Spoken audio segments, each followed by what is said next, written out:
Good morning, everyone. Jim Laird live here in Clearwater, somewhere near Clearwater, Florida. Hope you're doing well today. It's a beautiful morning.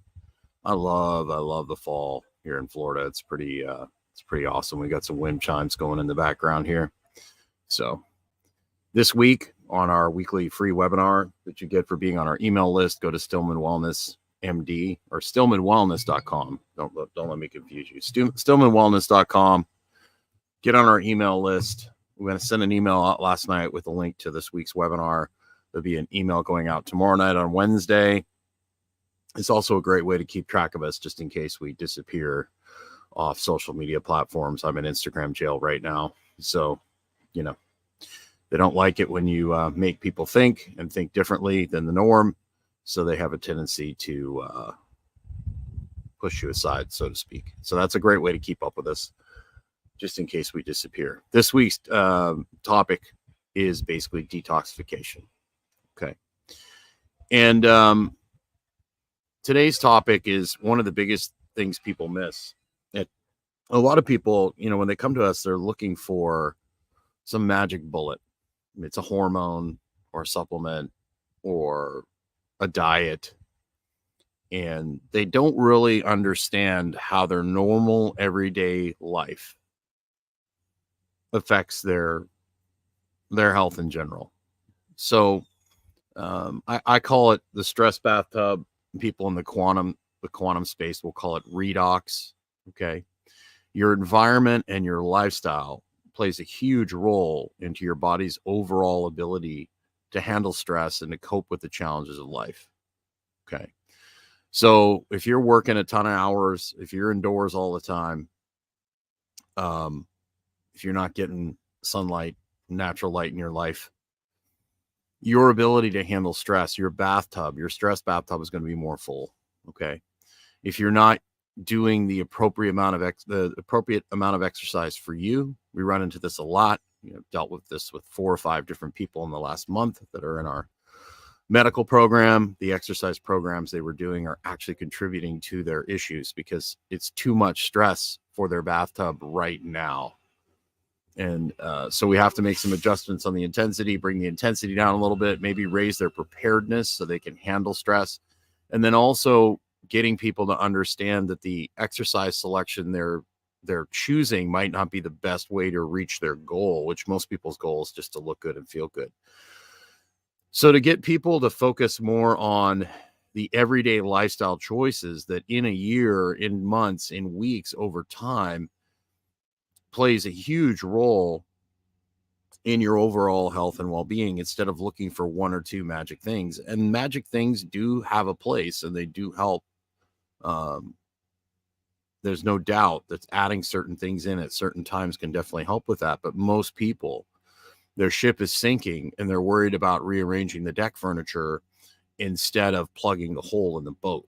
Right. And that's where having coaches like myself or someone like Dr. Stillman, who has a lot of experience looking at people's overall, what they have going on and looking at those big rocks. Right. And having coaches and mentors. That's why we have our mentorship program and the fundamentals of wellness, which we just added daily check-ins to that, which I'm really excited about, because really, on the mastermind calls, we get an opportunity to get to know you, and people's environments and people's situations change. So being able to give people like different strategies, and then people will do well for a little while, then they'll start struggling. And the questions are, okay, are you doing your basics? A lot of times people that are highly driven will get themselves in a better place, and then they'll fall right. They start feeling better and they start stepping on the gas, and they basically just go full throttle and they forget about all the self-care stuff that they have to do. There's nothing wrong with working hard. I love working hard, but particularly as you get older, you have to pick and choose your battles, and you got to make sure that when you work hard, you've got rest and turn off and chill time scheduled into that, so you can continue to push and keep that pace. And a lot of it is just educating, mentoring these people and myself. I make sure that I work relaxation, restorative time into my day, right? After I get off these calls, I will go sit quietly and breathe. I'll do some resets. I'm constantly doing stuff. I do all my work outside. That mitigates a lot of the side effects of sitting in front of a screen all day. So a lot of this stuff is getting to know people. Hopefully you don't hear those sirens, but it is what it is. StreamYard's pretty good at blocking out background noise. So thank you for the like. I appreciate it. If they're watching this, please give us a like. It really helps us out, because obviously, as we said many times before, the information we're sharing is definitely not things that the powers that be want to promote, so to speak. So getting to know you and getting to get background and history and what's kind of going on in your life. If you have like a death in the family, or you're going through a divorce, this isn't the time to start doing high intensity interval training to manage your stress. This is the time for, you might be able to sprinkle a little bit in there, but this isn't the time to be doing 3 or 4 45-minute HIIT classes. This is the time for walking, for meditation, for, restorative yoga. You need more of that sort of thing, because, divorces, deaths in families, taking care of family members. We get a lot of people that their health starts to deteriorate because they're basically taking care of a family member. And taking care of a family member, particularly older family members, is incredibly taxing on you. So that would be the time where you need to step up your self-care game, put the oxygen mask on yourself first before you can help others. And I've had to coach multiple people into getting help, hiring help to take care of that person so it doesn't destroy their life, their health. So getting people, it's pretty hard, when you're in a storm, you need somebody who can look above at the storm and kind of guide you in the right direction. And a lot of times people get overwhelmed, especially with information, and people trying to sell them things. They get overwhelmed and they kind of lose track of where they are. So you need someone else to come in and kind of provide guidance for you and point you in the right direction. That's why I have coaches and mentors. That's why Dr. Stillman has coaches and mentors. And then also, I think a big part of what we provide in our community is basically reason and logic, so that you have a place to go where you can basically talk and vent about maybe some of the things that are going on. Most people don't really have an outlet for where to go and say, like, the whole world is kind of crazy. What do I do with all of this that's going on? And the answer is to focus within yourself, focus on what you can control, observe what's going on around you, but don't become part of it. You have to separate yourself from that so that you can take care of the things you control. Most people are more concerned about the past, the future, instead of being in the present. And that's where slowing down, breathing through your nose, going for walks, sitting in nature, getting away from the phone, all these things that we really encourage people to do help bring you into the present and help basically get you in a place where you can actually control what you can control. You're controlling what you eat. You're controlling your light exposure. You're doing the best you can to check off as many boxes as you can to make you more resilient. We want you to be more resilient so you can handle more stress. And so that when you have a big stress exposure, it doesn't flood your kitchen or your bathroom. The bathtub doesn't go over and spill into the basement, and then you got this big mess. So that's probably the biggest thing I see people missing, is their everyday lifestyle and what it's doing to their health. And this is you can't outwork, out supplement, out exercise, out meditate an absolutely horrible lifestyle. So you got to make choices that meet your body where it is, and your body will teach you. The body is a great teacher. It will teach you exactly what you need. The body will downregulate hormones. It'll downregulate thyroid to get you to slow down. But most people will just, well, what can I take to raise my thyroid? What can I take to do this? And they don't look at, okay, how is the stress of my everyday life affecting my hormones? How is the stress of my everyday life and lifestyle affecting my digestion, my nervous system? How is the exercise that I'm doing affecting my autonomics. Is it building capacity? Is it increasing my ability to handle stress? Or is the training I'm doing actually taking away from my body's ability to recover from the exercise? There comes a point where over a certain amount, your body just basically takes away from its ability to recover in order to handle that exercise. So you add the stress of exercise, it has a positive effect, but then there's a certain point where you go over that, where you actually take away from your body's ability to recover. So we use a lot of data like the aura ring, how you're feeling, how you're recovering, to basically teach you how to find the right amount of exercise. And that changes day to day. There's going to be days where you can do a lot, and there's going to be days where you can't do that much. And that goes back to a quote by John Wellborn about how to get through 2-a-days in NFL training camp.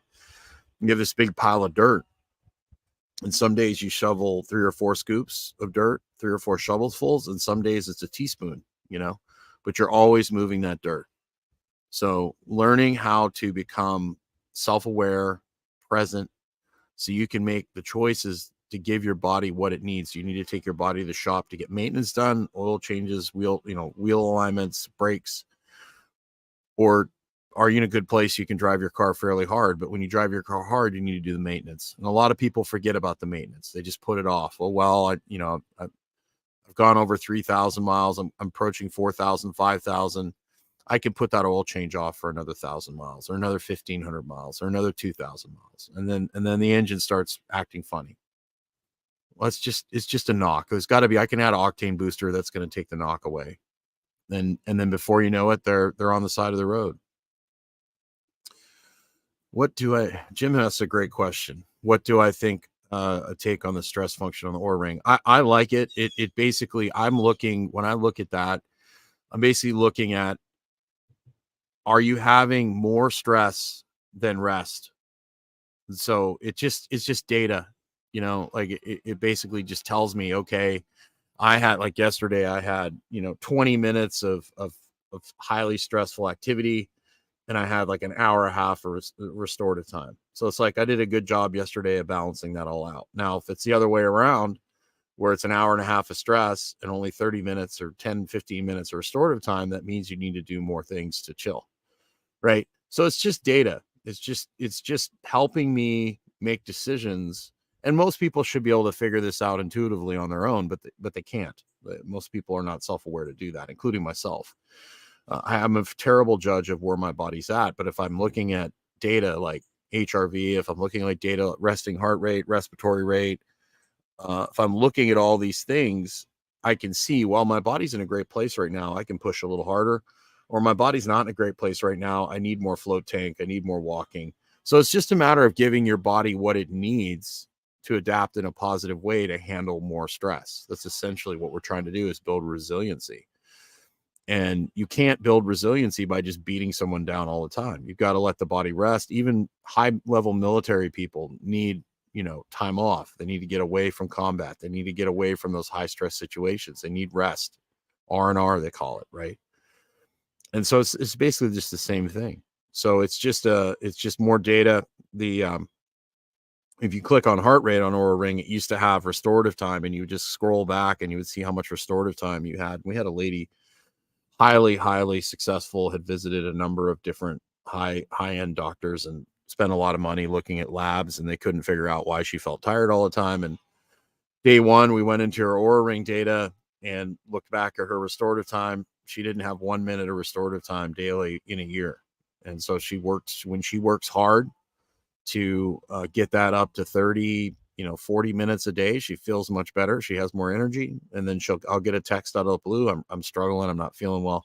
What's your restorative time? Well, it's back down to 2 minutes, back down to 1 minute. Well, you gotta do the maintenance, so it's a great way. A lot of people will poo-poo the trackers and stuff, but I just think the Oura Ring in particularly because you can wear it in airplane mode, like mine's in airplane mode right now, so it's not broadcasting off my finger.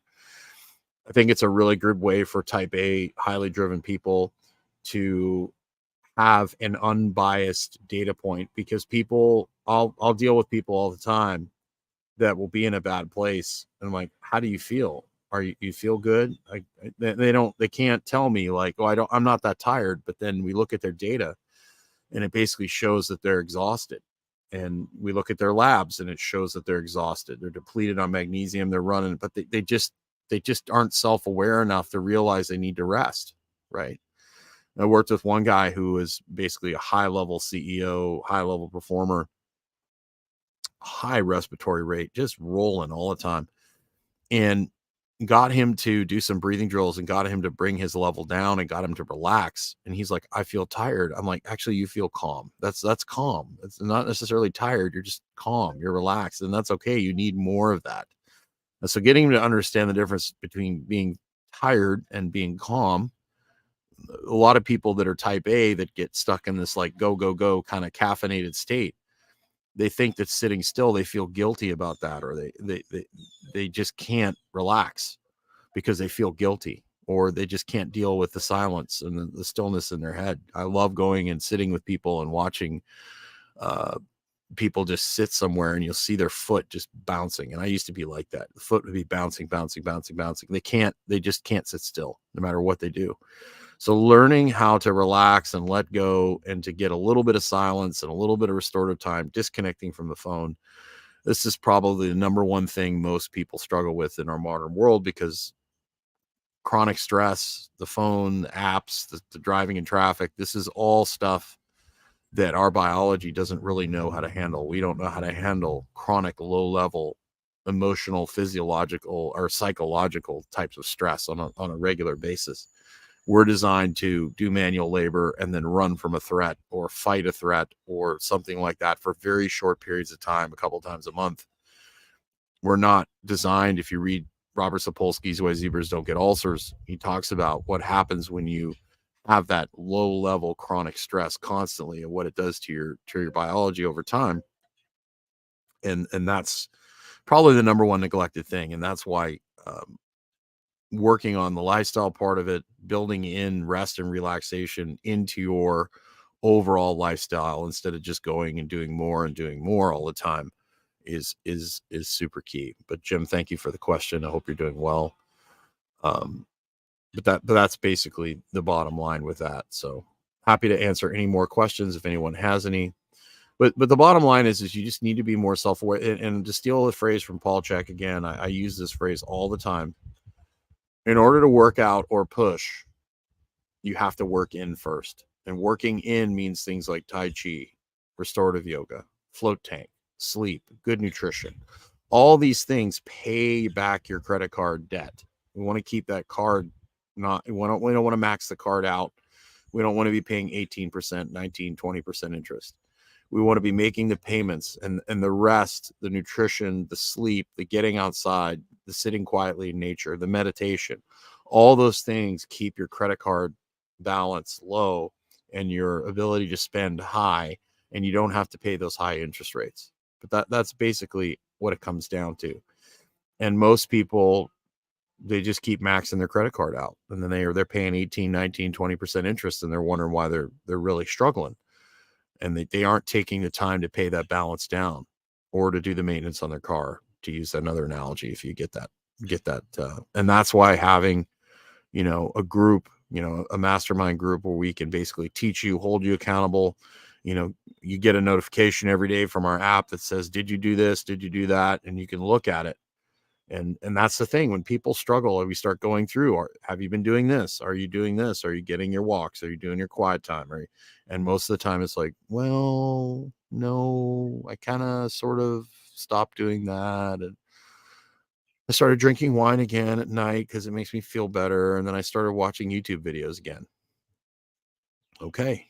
All right. Well, we need to manage that. We need to cut back on that. We need to get back to the things that are going to put gas back in the tank instead of add more stress to the system or medicate the system. So that's basically it. Get on our email list, stillmanwellness.com. There's going to be a pop-up that says 5 biggest health mistakes. Get on that email list. That way you can get in our free webinars every week. Those webinars are added to Wellness Secrets, which is part of the Fundamentals of Wellness. We're adding literally every week a new chapter to our course. And then, of course, there's weekly group coaching calls, mastermind calls. I have one tonight at 6 o'clock. That every Tuesday. There's a one with Dr. Stillman and I, usually is on Wednesdays at 8 p.m. This week, Dr. Stillman's out of town, so we're going to be doing it at 11 o'clock on Saturday. And then there's an additional coaching call the third Saturday at 11 o'clock of every month. So you get a ton of contact with us. And then, of course, you get the daily check-ins now, which is very, very helpful. A lot of people like that daily accountability. And that's what we're here to do. We're here to help you select your big rocks, the things that you need to do, to give you the little nuances that you can do in your life, give you suggestions and strategies, experiment with these things, see how it works, look at your data, see how things are going, and then basically hold you accountable, check on you, ask you about your habits. And a lot of people really, really need that kind of service. So if you're interested in that, just go to stillmanwellness.com. You can join the Fundamentals of Wellness Mastermind group right there from that page. And if not, just keep watching the content, get on the email list, and we're happy to help you provide value either way. So have yourself a great day. Make sure you get outside today. Put the oxygen mask on yourself first before you take care of everyone else. A lot of people that are really type A, they focus so much on taking care of everyone else, they forget to take care of themselves first in order to take care of others, particularly mothers. They've got careers, they've got kids, they've got a husband, and they focus so much on taking care of everyone else. They max themselves out. Take care of yourself first. That way you can continue to take care of others. Have a great day.